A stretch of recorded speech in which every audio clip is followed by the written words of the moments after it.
চম্পকনগরে গুলিকাণ্ডে গ্রেপ্তার হলো এক যুবক। ধৃত যুবকের নাম রবীন্দ্র দেববর্মা, বাড়ি খুমলুঙে। ধৃত যুবকের জিজ্ঞাসাবাদ করে দুটি ম্যাগাজিন, 3 রাউন্ড তাজা কার্তুজ সহ পিস্তল উদ্ধার করে চম্পকনগর থানার পুলিশ। জিরানিয়া মহকুমার পুলিশ আধিকারিক ঘটনার বিবরণে জানিয়েছেন, গড়িয়া পূজা দিন ধৃত রবীন্দ্র দেববর্মা তার 3 সাঙ্গপাঙ্গ নিয়ে চম্পকনগরের বাসিন্দা চিরঞ্জিত দেবনাথের বাড়িতে যায়।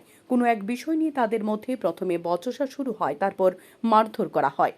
চিরঞ্জিতের বাড়িতে লোকের চিৎকার করলে ছুটে আসে রবীন্দ্র দেববর্মা, পিস্তল বের করে গুলি চালায় এবং সহযোগীদের নিয়ে পালিয়ে যায়। রবীন্দ্র দেববর্মার গুলিতে কেউ জখম না হলেও তাদের মারে জখম হয় চিরঞ্জিত দেবনাথ। 15 এপ্রিল চিরঞ্জিত দেবনাথ চম্পকনগর থানায় লিখিত মামলা দায়ের করেন। খবর পেয়ে চম্পকনগর থানার পুলিশ ঘটনাস্থলে গিয়ে পিস্তলের খালি কার্তুজ উদ্ধার করে। চিরঞ্জিত দেবনাথ 15 এপ্রিল চম্পকনগর থানার রবীন্দ্র দেবনাথ ও তার সহযোগীদের নামধাম নিয়ে থানায় লিখিত অভিযোগ দায়ের করেন। অভিযোগের ভিত্তিতে পুলিশ সঞ্জিত দেববর্মা নামে একজনকে গ্রেপ্তার করে। পরে গোপন খবরের ভিত্তিতে গত 26 এপ্রিল রাতে খুমলুং বাড়ি থেকে ঘটনার মূল অভিযুক্ত রবীন্দ্র দেববর্মাকে গ্রেপ্তার করে চম্পকনগর থানার পুলিশ। শনিবার তাকে 3 দিনের পুলিশ রিমান্ড চেয়ে আদালতে তোলা হয়।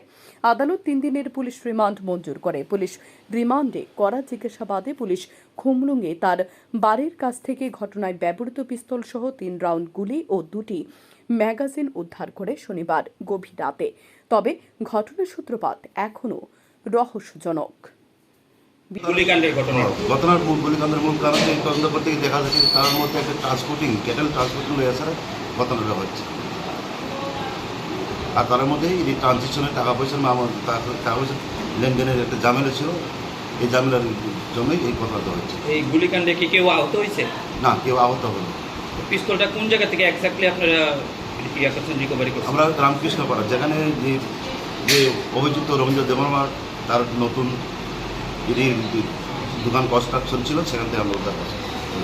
ম্যাগাজিন দুইটা কি ফুল লোডেড না? না, আনলোডেড ম্যাগাজিন আসলে দোনোটাই ম্যাগাজিন, আর 3টা রাউন্ড, 2টি ম্যাগাজিন আর পিস্তল। এটা এই প্লাস্টিকের একটা ক্যারি ব্যাগের মধ্যে মোড়ানো ছিল। এটা একটা রেস্ট্রাক ছিল, এই রেস্ট্রাকের নিচে এই লুকানো ছিল। এখন তদন্ত চলবো এর বিরুদ্ধে নাকি? তদন্ত চলবো। হ্যাঁ, তদন্ত চলছে। কোথায় থেকে দিয়ে হচ্ছে সোর্স অফ ওয়েপন, এগুলো আমরা দেখছি।